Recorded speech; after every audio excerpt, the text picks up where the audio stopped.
কিউটিজ, প্রথমবার থালি পেইন্টিং করার পরে কিন্তু আমি পেয়ে গেছি সেকেন্ড থালির অর্ডার। আর প্রথমবারের থালিটা মনের মতন না হলেও এইটা কিন্তু আমার মনের মতনই হতে চলেছে। আর কালার থিমটাও বেশ ইউনিক। আর প্রথমবার কাজ করে আমি কি করে সেকেন্ড অর্ডার পেয়ে গেলাম সেটাও তোমাদেরকে জানাবো। আর আজ আমার কাজের সঙ্গী প্রেত কথা, সানডে সাসপেন্সের সব গল্প আমি শুনে শুনে শেষ করেই ফেলেছি। মাটির থালিগুলোকে 10 মিনিট মতো জলে চুবিয়ে রেখেছিলাম, এরপর হালকা শুকিয়ে নিয়ে পিঙ্ক কালার ইউজ করছি। না, পিঙ্ক কালার ফেব্রিক কালারই থাকে না, তবে হোয়াইট আর রেড কালারটা পরিমাণ মতো মেশালেই তৈরি হয়ে যাবে পিঙ্ক কালার। তোমরা যেরকম ডিপ চাও তোমরা সেরকম ভাবে লাল কালারটা মেশাবে। থালির বেস কালারটা কমপ্লিট করার পর ড্রাই হওয়ার জন্য রেখে দিয়েছি। প্রথমে ভেবেছিলাম পুরো থালিটাই পিঙ্ক কালার করব, তবে দেখতে ভালো লাগছিল না। আর আমার মা আর বোনও বললো যে পুরোটা পিঙ্ক কালার করলে সুন্দর লাগছে না, তাই ভিতরের দিকটাতে দিয়ে দিলাম আমি রেড কালার। এরপর মোটামুটি পেন্সিল দিয়ে একটা হালকা করে স্কেচ করে নিয়ে বাটিগুলোতে ডিজাইন করা শুরু করলাম। আর ইচ্ছা করেই সহজ দেখে ডিজাইন চুজ করেছি। প্রথমবার থালি পেইন্টিংটা আমি পুরো নিজের মতন করেছিলাম, তবে এইবারটা আমি সম্পূর্ণ নিজের মতন করিনি। আমি ফেসবুকের বেশ কটা ছবি দেখে আর নিজে সামান্য কিছু চেঞ্জেস করে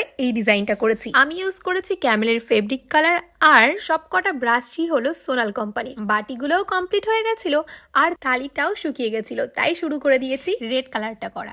আর এইদিকে দেখো এনারা চলে এসেছে দেখতে এখানে কি হচ্ছে, তাই আমার সামনে বসে কিউটগিরি করে করে আমাকে অমনোযোগী করে তুলছে। যাই হোক, এরপর শুরু করলাম থালির ভিতরে মোটামুটি করে একটা স্কেচ করার।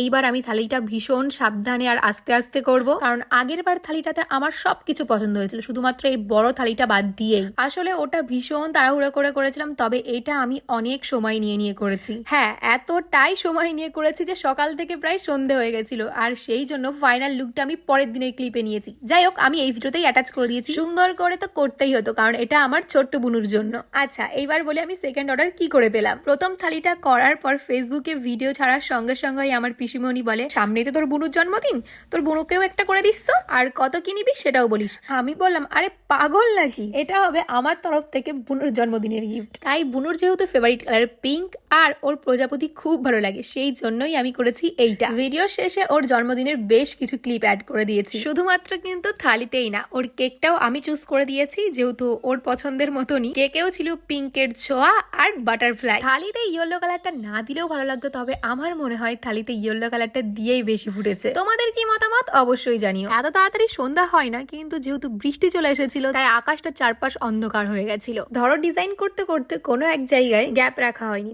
তখন সেই গ্যাপের জায়গাটাতে ইচ্ছে করে থালির মেন কালার অথবা রেড কালারটা দিয়ে দিয়েছি। ওয়ার্নিশ যেহেতু করা নেই, এই থালিগুলোতে এমনি ভাবেই খাওয়া যায়, তবে যেহেতু বাচ্চা মানুষ আর হেলথ নিয়ে আমার মনে হয় না রিস্ক নেওয়া উচিত, সেই জন্য কলা পাতা ছোট ছোট গোল করে কেটে দিয়ে তারপরে খাবার দিলে দেখতেও সুন্দর লাগবে আর বারবার রিইউজও করা যাবে। যাই হোক, থালিটাও কমপ্লিট। তোমাদের কেমন লাগলো জানিও।